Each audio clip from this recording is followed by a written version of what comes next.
بسم اللہ الرحمن الرحیم۔ ہم میرا یوٹیوب چینل محمد طیب عطر دیکھ رہے ہیں۔ آج میں ایک اور شبے کا ذکر کروں گا جو عام طور پر لوگوں کے ذہن میں ہے، جو عام ناظر ہیں ان کے ذہن کے اندر ہے،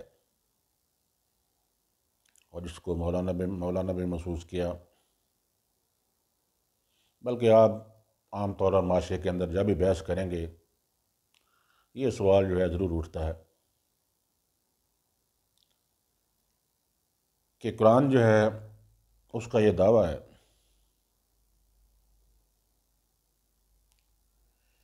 کہ یہ ایک مفصل ہدایت نامہ ہے، ایک کتاب آئین ہے،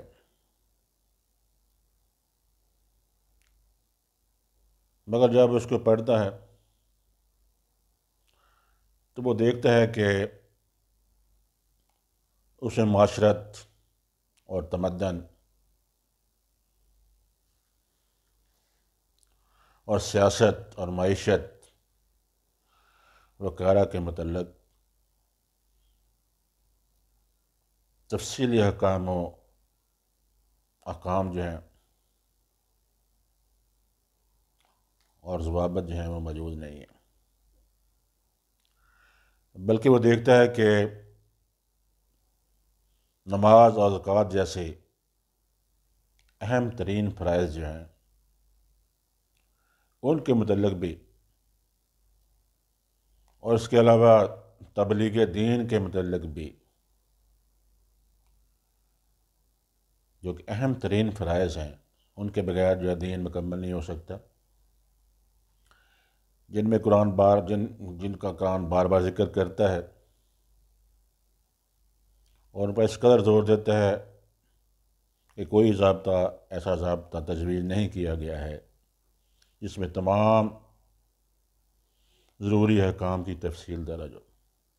نماز کیسے پڑھنی ہے، زکوٰۃ کتنی دینی ہے، کس کو دینی ہے، کون کون اس کے مستحق ہیں، تو یہ تفصیلات وہاں نہیں ملتی نا۔ اس طریقے سے جو جہاد ہے، تبلیغ دین جو ہے، اس کے بارے میں بھی کیسے کرنی ہے، کن کن ضابطوں کا خیال رکھنا ہے، یہ اس کے اندر موجود، قرآن کے اندر اس کو نظر نہیں آتی۔ تو یہ چیز جب وہ دیکھتے ہیں تو اس کے ذہن کے اندر ایک خلجان پیدا ہو جاتا ہے، یا آخر یہ کس طرح یا کس معنی کے اندر ہدایت نامہ ہے، تفصیلی ہدایت نامہ ہے۔ لیکن مولانا صاحب اس کا جواب یہ دے رہے ہیں کہ وہ اس میں ایک چیز کو بالکل نظر انداز کر دیتا ہے۔ جب تو کوئی دونوں چیزوں کو ساتھ ساتھ نہیں لے کر چلے گا، اس وقت تک وہ اس سوال کا جواب تلاش نہیں کر سکتا، یا اس سوال سے مطمئن نہیں ہو سکتا۔ اس میں وہ ذکر کرتے ہیں کہ اس کے اندر، اس کے ذہن کے اندر یہ الجھن اس لیے پیدا ہوتی ہے کہ عام آدمی جو ہے اس کی نگاہ کے اندر سے یہ بات اوجھل ہو جاتی ہے کہ اس کو لے کر یا یہ قرآن جو ہے جس ہستی محمد صلی اللہ علیہ وسلم کے اوپر نازل ہوا تھا، اس کے بغیر وہ اس کو سمجھنے کی کوشش کرتا ہے۔ جب یہ دونوں چیزوں کو برابر برابر رکھے گا، قرآن کو، اس کی ہدایات کو، اور محمد صلی اللہ علیہ وسلم کی عملی زندگی کو، تو پھر اس کا یہ کھلجان، اس کے ذہن کے اندر یہ کھلجان پیدا نہیں ہو سکتا، کیونکہ قرآن کی عملی تفسیر جو ہے وہ محمد صلی اللہ علیہ وسلم نے کی ہے۔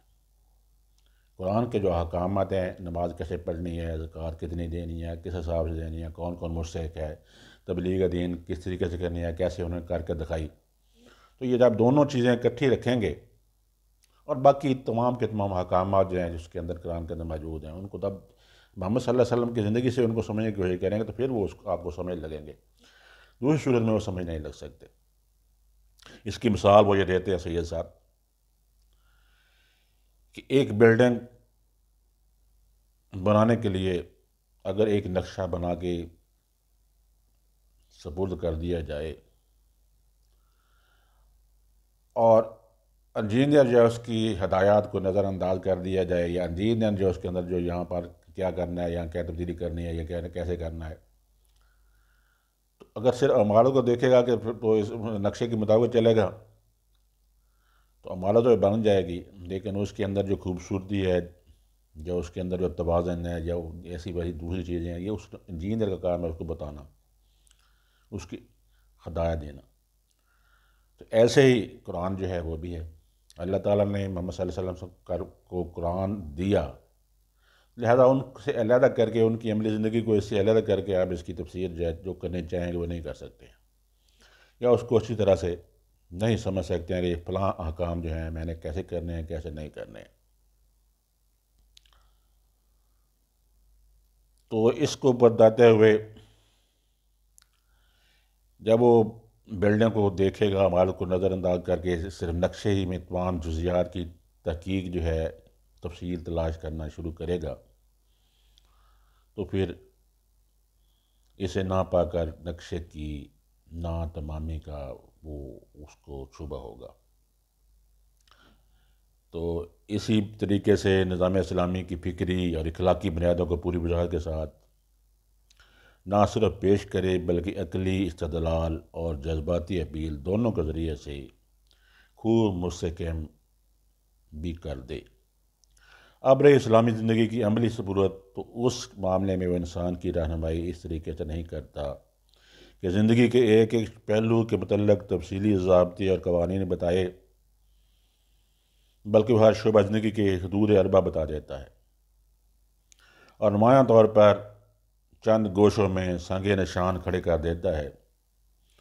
جو اس بات کا تعین کر دیتے ہیں کہ اللہ تعالیٰ کی مرضی کے مطابق ان شعبوں کی تشکیل اور تعمیر کن خطوط پر کی جائے۔ تو یہ جواب جو ہے وہ سید مقصود صاحب نے دیا۔ ان ہدایات کے مطابق عملاً اسلامی زندگی کی صورت گری کرنا نبی صلی اللہ علیہ وسلم کا کام تھا، جنہیں معمول ہی اس لیے کیا گیا تھا کہ دنیا کو اس انفرادی سیر و کردار اور اس معاشرے اور ریاست کا نمونہ دکھا دیں جو قرآن کے دیے ہوئے اصولوں کی عملی تفسیر اور تعمیر اور تدبیر اور تفسیر ہو۔ اب ان دونوں چیزوں کو اگر آپ نظر میں رکھیں گے، نظر میں رکھنا بھی چاہیے آپ کو، اگر نظر میں نہیں رکھیں گے تو پھر آپ اس الجھن کے اندر پڑے رہیں گے کہ قرآن، جس کا ابھی میں نے اوپر ذکر کیا ہے، کہ یہ ذکر کیا کہ یہ قرآن جو ہے یہ سوال اس کے ذہن میں جو پیدا ہوا کہ قرآن تو کہتا ہے کہ میں مفصل ہدایت ہوں، ایک ہدایت نامہ ہوں، مفصل ہدایت نامہ ہوں، لیکن جب وہ اس کو پڑھتا ہے تو اس کے اندر اس کو نماز کی تفصیل ملتی ہے، کتنی رکعتیں پڑھنی چاہیے، کب پڑھنی چاہیے، کس کس ٹائم پر پڑھنی چاہیے، اور کتنی کتنی رکعتیں پڑھنی چاہیے۔ عملی طور پر تو صرف یہ ہے کہ قرآن جو ہے اس کے اندر جو فرض رکعتیں ہیں وہ تو کسی بھی صورت میں آپ نہیں چھوڑ سکتے، مثلا فجر کی 2 رکعتیں نہیں چھوڑ سکتے فرض، ظہر کے 4 فرض ہیں کسی صورت میں نہیں چھوڑے جا سکتے، عصر کے 4 فرض ہیں کسی صورت میں نہیں چھوڑے جا سکتے، مغرب کے 3 فرض ہیں کسی صورت میں نہیں چھوڑے جا سکتے، عشاء جو ہے اس کے بھی 4 فرض جو ہیں کسی بھی صورت میں نہیں چھوڑے جا سکتے۔ تو باقی جو ہے وہ جتنی آپ چینی ڈالتے جائیں گے، جتنا گڑ ڈالتے جائیں گے، اتنی چائے جو ہے میٹھی ہوتی چلی جائے گی، یا شربت میٹھا ہوتا چلا جائے گا۔ تو اسی طریقے سے باقی زکوٰۃ کے بارے میں بھی ہے، اسی طریقے سے باقی جو ہے جہاد جو ہے اس کے بارے میں بھی تفصیلات ہیں۔ تو یہ ساری کی ساری تفصیلات آپ کو محمد صلی اللہ علیہ وسلم کی زندگی کے اندر عملی نمونے کے طور پر انہوں نے جو کر کے دکھایا وہ ہے مکمل دین، تب مکمل دین بنتا ہے۔ اکیلے قرآن جو ہے اس کو پڑھ کے بھی مکمل دین نہیں سمجھ میں آتا، اکیلے محمد صلی اللہ علیہ وسلم کی زندگی کو دیکھ پر بھی دین سمجھ نہیں آتا، دونوں کو ساتھ بائی ساتھ ایک ساتھ لے کر چلنا پڑتا ہے، تب بندہ کسی نتیجے پر پہنچ سکتا ہے۔ تو امید ہے کہ میرے چینل محمد طیب اطہر کو سبسکرائب کریں گے، لائک کریں گے، شیئر کریں گے، تاکہ دین اس مطالعے کے اندر، جیسے میں پہلے ذکر کرتا رہا ہوں، اس کو سمجھنے میں ہمیں وقت مل سکے، ٹائم مل سکے موبائل کے ذریعے، وما علینا الا البلاغ۔